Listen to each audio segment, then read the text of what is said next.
Welcome, everybody, to another episode of Behind the Lava Lava. I'm Spencer Harman, now a regular cast member here on the podcast, here with Michael, Johnny, and Ati. Today, we're all jumping in and we're going to weigh on a recent tragedy that's befallen Uvalde, Texas. I'm sure many of you are aware of this incident. First of all, a disclaimer. We mean no disrespect to anybody involved in the shooting. All respect to anybody, any of the victims and their families. Our hearts and our prayers are with you. We're just going to weigh in our thoughts on the circumstances and the broader topics that are spinning off as a result. So there's lots of conversations about the Second Amendment, gun control, the role of police in this, and how maybe we can prevent tragedies like these from happening in the future. Now, that being said, we make no claims to be absolute experts on this, and by no means should our word be taken as completely authoritative, but we are citizens of this country, and this affects us in our hearts and our minds as it does everyone else in this country as well.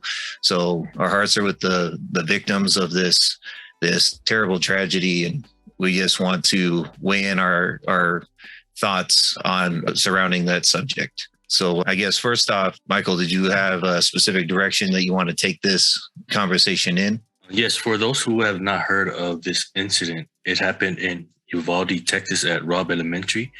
This happened on May 24th, and ultimately children and two teachers were shot to death in the classroom before the federal agents from Border Patrol tactical team breached the door and killed the shooter. So we're going to keep it general. And what are your stances on this incident and maybe gun control violence? Cool, let's hop right in then. My stance is ability. I know in the world of criminal justice, in order to prove murder, you have to prove intent. You have to prove that the intent was there, that they went through to commit this murder. They intended the murder to happen. And that's the only way you can get convicted of murder. This instance was pure evil. The kid intended to cause havoc. He intended to barricade himself. And I dare say that he intended to go out in a blaze of glory. How do you stop? How do you prevent evil? Especially for stuff like, if you tie everyone's hands. I know the huge debate in criminal justice was always that when it comes to gun control, you limit the right of the taxpayer and the law-abiding citizen, because criminals will find a way to get a hold of firearms. So the biggest push for that, statistic-wise, is Chicago is the murder capital of the United States. Chicago has the most homicides in the U.S. yearly, and yet they have the strictest gun laws. I mean, you can't even breathe down there with a firearm, and yet everyone has a firearm. So when you put more stringent measures on firearms, it's the common man, the law-abiding citizen, the one who actually abides by those laws, that gets affected. And you make it harder for them to get their hands on weapons, because if someone really wants to commit a crime, it doesn't even need to be a firearm. In the United Kingdom, there's stabbing instances. People go on stabbing sprees. Guys, you can kill 3 or 4 people with a knife before he's taken down. So it's not that it's the weapon's fault. And this is my stance on it. And I will die on this hill. It's not the weapon's fault. It's a tool. It's the intent. Somebody has to have that intent, want to commit the act, and they're going to accomplish it one way or the other. All it takes is a little bit of know-how, ingenuity, and just the drive to do it. Whether it's a pipe bomb, whether it's an IED, whether it's a firearm, a knife, a weapon, bare hands. So I've always been of the mind that people who misuse tools, and then people who use these certain tools to further a specific agenda, are just in the same boat. Most of it's pandering. And I mean, I feel for the families and the victims. It's a horrible incident, but I don't think removing firearms from the picture is going to kind of solve this. That's just my opinion. I know it's unpopular, and it's probably a lot of naysayers going to say the same thing. It's the same old argument every single time. Yeah, because it's the same one that's relevant. It's still the same argument completely. So I don't know. What are you guys' thoughts? Well, if you don't mind, like, we've seen that this has been a hot topic in the news in recent years where it seems that we're getting a lot of these school shootings. And so knowing clearly your stance on this and that you're a Second Amendment absolutist, and I'm right there with you. Like you and I have pretty common opinions on this. That being said, what do you think is the solution then? If you're saying that banning guns is not the solution and that it would not help prevent things like this, what do you think is the solution then? Like, well, how can we prevent things like this from happening? I'm gonna cut in real quick on what my thoughts are. I believe there should be some sort of training, however long or duration, how we were trained in the military on every single weapon. There was different training on weapons handling, right? I believe there should be something like that in place. It could deter people from getting weapons. It could not, but something to add on to preventative measures. It could be days or weeks. It doesn't matter. For me, as long as there's a criminal aspect to society, guns is not going away anytime soon.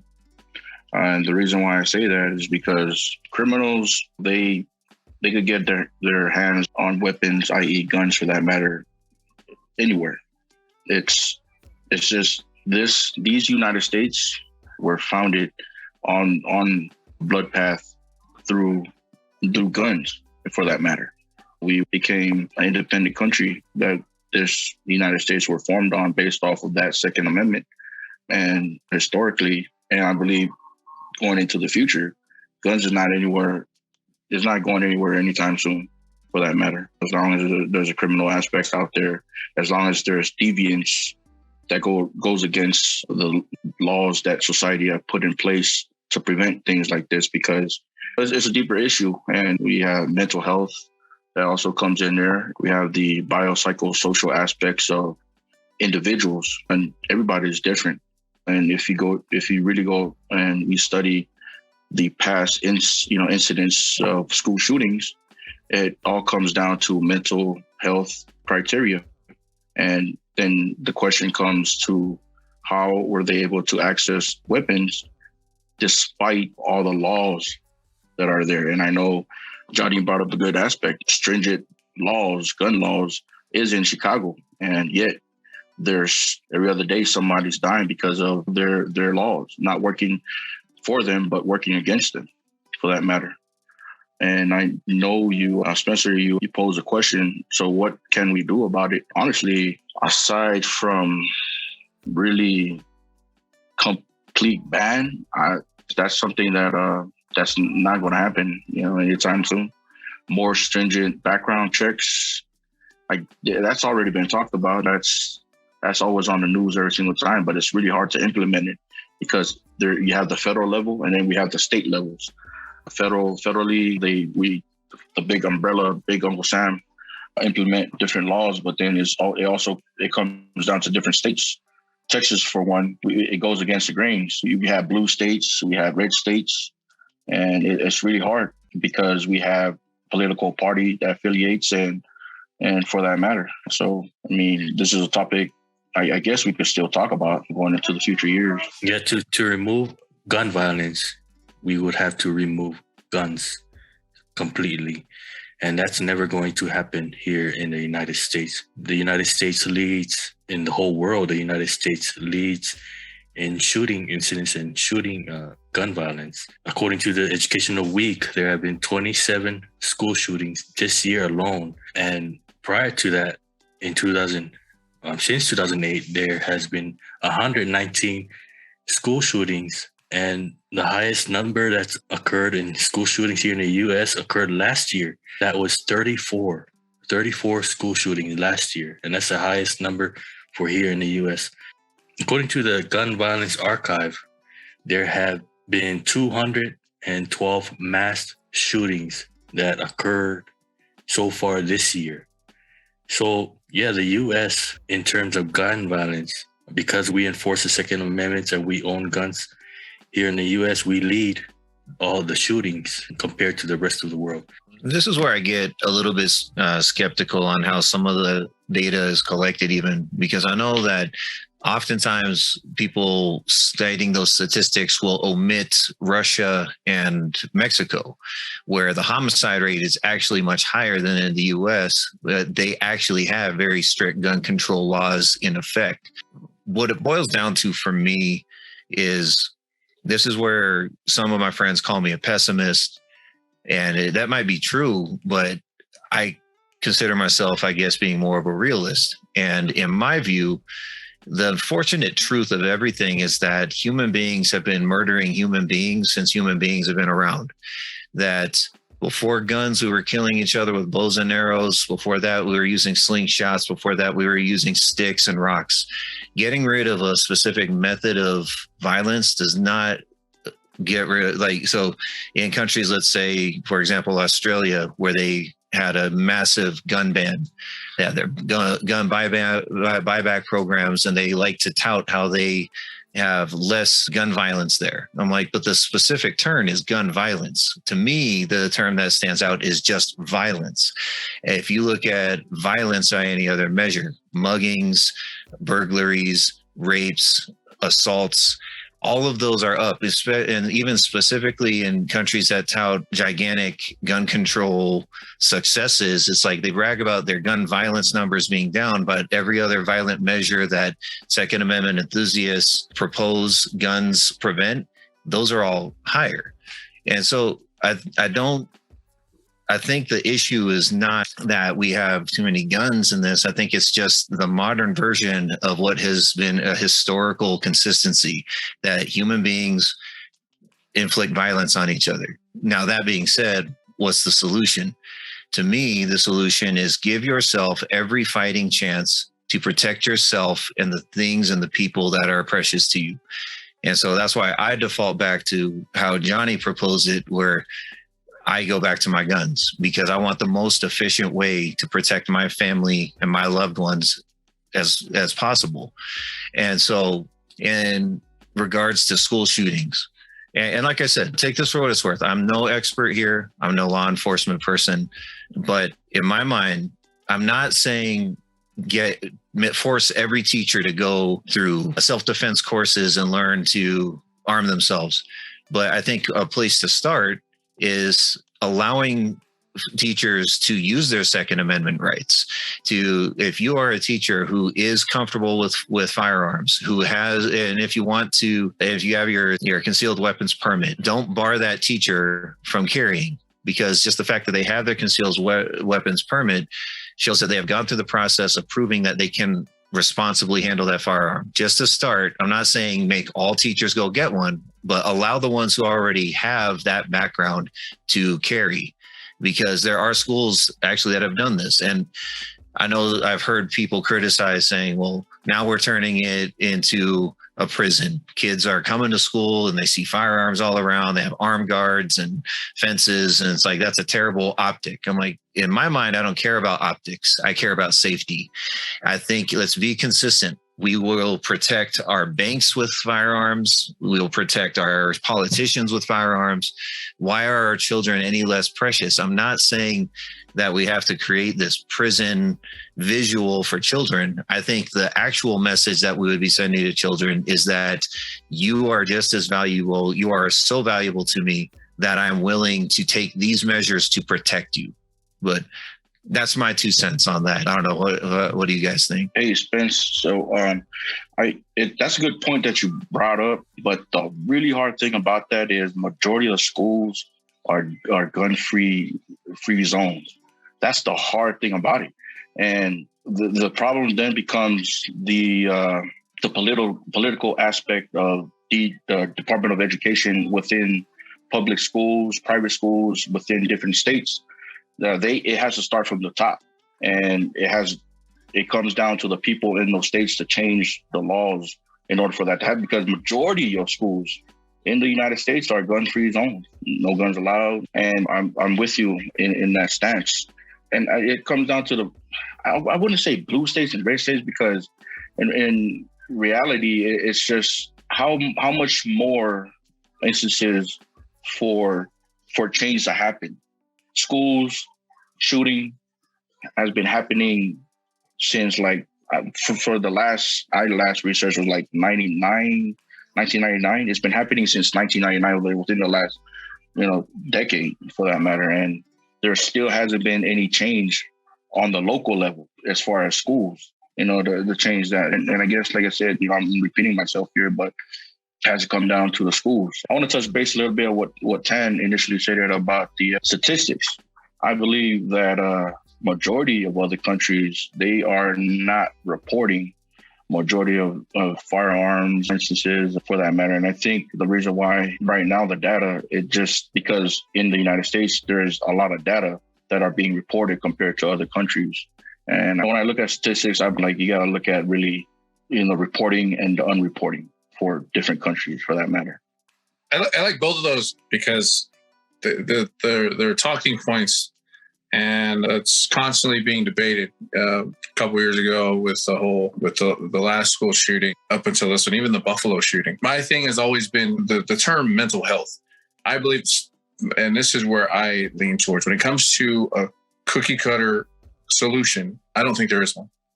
I don't think there's one magic solution that we can just say or use or implement that's going to immediately usher change. A lot of it, my belief, is through mentality. And it started with the internet. The internet it opens up the horizons. It broadens your ideals and ideas to where a couple things that you wouldn't even have considered is now on the table, is now on offer. For example, the copycat. There's a lot of copycat people. When somebody does something so horrific, it ends up on the news, nationwide coverage. Everybody's talked about it. They'll never forget his name. And then next thing you know, you'll start seeing a lot more of that type, because a lot of times people wouldn't even consider something like that until somebody else has done it. And I was like, oh, I didn't even know that was on the table. And now what's my way of doing the same thing that can get me more fame or notoriety or so and so and so and so? It's the whole Bonnie and Clyde incident from back when, the most notorious couple. Now, the current talking point on the agenda right now is ban on assault style weapons. And everybody believes that it's this military grade assault style weapon. And if we talk about military, and I know I'm not a gun expert, but I am proficient in the weapon systems that I was taught in. And the assault style weapon system is that weapon specifically, the M16, A2, A4, pick your whatever. The look of the weapon and the feel of the weapon doesn't necessarily make it an effective killing machine. It's the utilization. And you get these kids that watch these shows or get access, they're going to find access to these weapons. But a lot of it comes down to what's the main thing is always bullying. From what I see, he's a loner. He's the quiet kid. He's constantly being bullied about this, and that. And then he snaps and then he does this thing. He's been planning out. You never would have thought that he would be the type of person. One of the excerpts was the kid's grandfather apologizing to his friends that his grandson killed a lot of their grandkids. And it's just, I believe that the mental health aspect that everybody talks about, the mental health portion, is a direct correlation from bullying. You push these individuals to a threshold, and when they cross over, they do something so far out and so horrible so that they're understood. And I think that it had nothing to do with guns. Guns was just the tool that he used to make his statement. It wasn't that. It had to do. Now, what can we do to prevent this? Because there's a lot of instances. Well, how about we take bullying more seriously? There's so many, I stay local here in Utah. I hear talk about kids getting bullied in school, and the administration at the school is like, well, okay, we'll just suspend both of them and send them on their way. We don't have time to deal with them, especially in this highly condensed population in Salt Lake City. There's a lot of instances of bullying and suicides, and then that's usually the route that happens, that we're like, oh, okay, that's so sad. But then again, it takes an incident like this, and then now we shift focus to the weapons that was used instead of like, well, what caused it? What caused this kid to go bananas? It's the same thing with the last kid. He was bullied. Now, when you get to like the Buffalo shooting where they say it's racially motivated, that's different completely. That's just indoctrination, ignorance, and just stupidity. But it was enough to push him. See, and I think I'm glad you brought up the Buffalo shooting as well, because they are two different things. Because one of them goes to the point you were making about the bullying thing, but then the Buffalo one reminds us there's legitimate psychopath people out there that's a result of indoctrination. It's like, I don't know if it's a mental health thing for that Buffalo guy. I think he had a genuine understanding of what he was doing, and I don't know how you account for that, but that's why, to me, the Second Amendment solution is the one that is to me, it's the only one that you can actually count on, because there are so many factors with what causes somebody to get to that point, that at a certain point, all I can do is take my own safety into my own hands, take the safety of my children into my own hands. This is a guy who doesn't have I don't have kids, but I'm like, look, my nieces and nephews are that precious to me. It's like, I would give my life for them. And I don't even have to be related to you. Children are innocent. I want children to be safe in these places, because there are so many factors that could bring somebody to something like this that we can't account for them all. The only things I can account for are the things that I can control. Me having the ability to defend myself and the people I love is the only thing that I can control. That's the only constant that I can rely on. Now, I don't believe that you don't really need to have kids. Your own life is worth it. That's your ability to defend your own life. You don't need some noble cause, just yourself.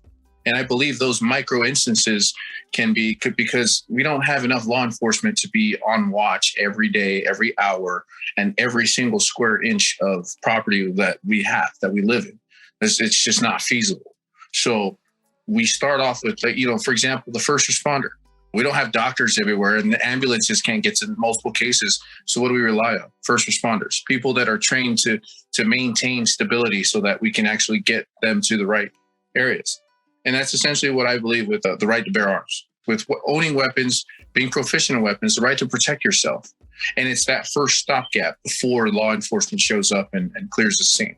And so it doesn't have to be this big thing, but at the same time, you shouldn't be taking away people's ability to provide a service if they can't. To add on to what you guys were saying about bullying and mental illness, I'm going to pose a 2-in-1 question that was asked by one of the cast members. He said, everyone's saying that school is supposed to be some kind of a safe haven. Since when? And aren't middle school and high school years some of the reasons why a lot of people need therapy? Yeah, I saw that question. I thought it was very interesting because it's a two-pronged attack. And that's the way I see it. First of all, school was never a safe haven. School was a place that parents send their kids to learn. And sometimes it was a requirement, it was a law, and sometimes it was an optional.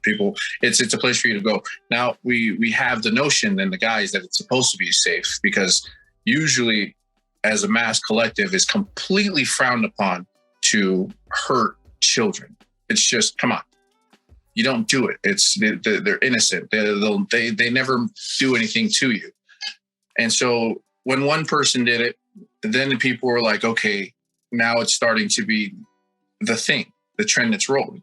Now, as far as schools being a safe haven now, we try to do our best through different techniques, even like active shooter drills. I mean, I know growing up in Samoa, we had tidal wave drills, we had earthquake drills.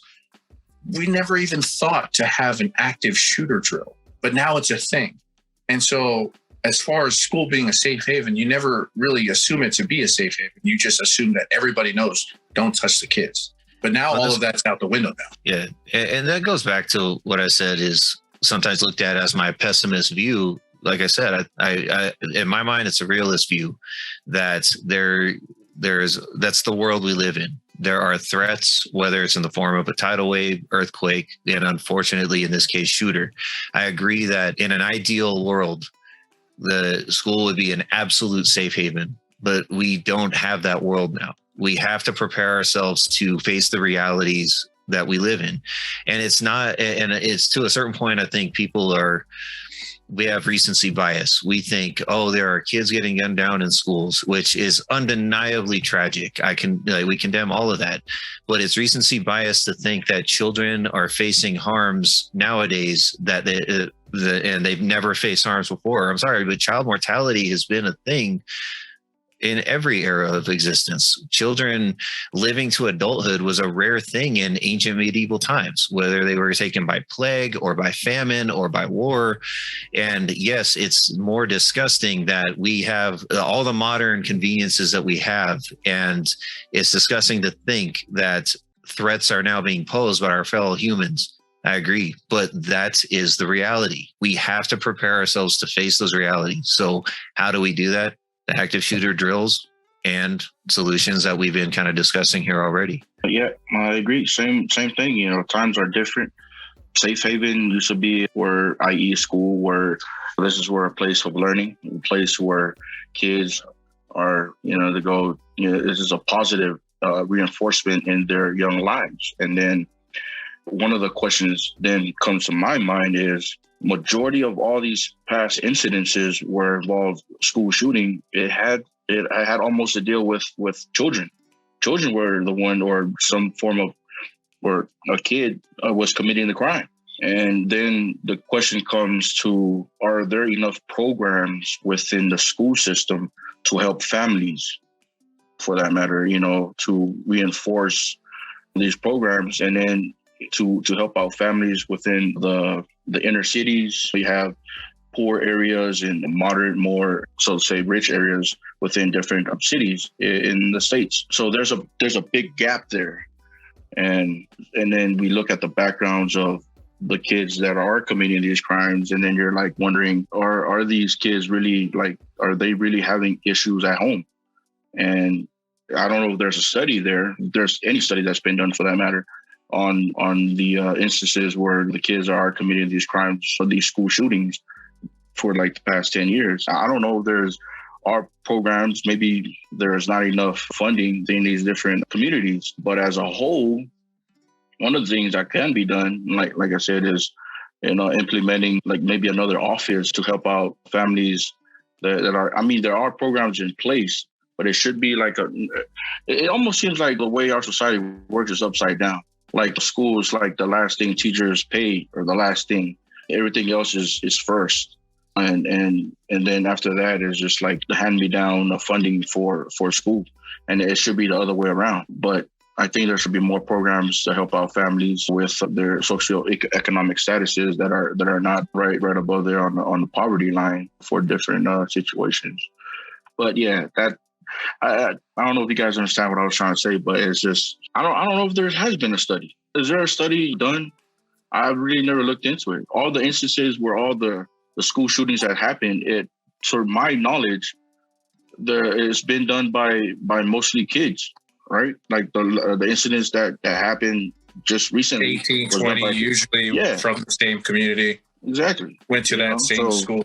And then are these kids from well-off communities or whatever they're? So I don't know if there's any kids that's from the hood that's done anything, you know what I'm saying? I don't know. I really haven't researched. I should be an interesting research. I don't know, for anybody that wants to go do a little research on it. So I don't know if you guys have heard, but early this morning, June 5th, there was a shooting in Chattanooga, Tennessee, and 3 people were killed, 14 were injured. And the nightclub?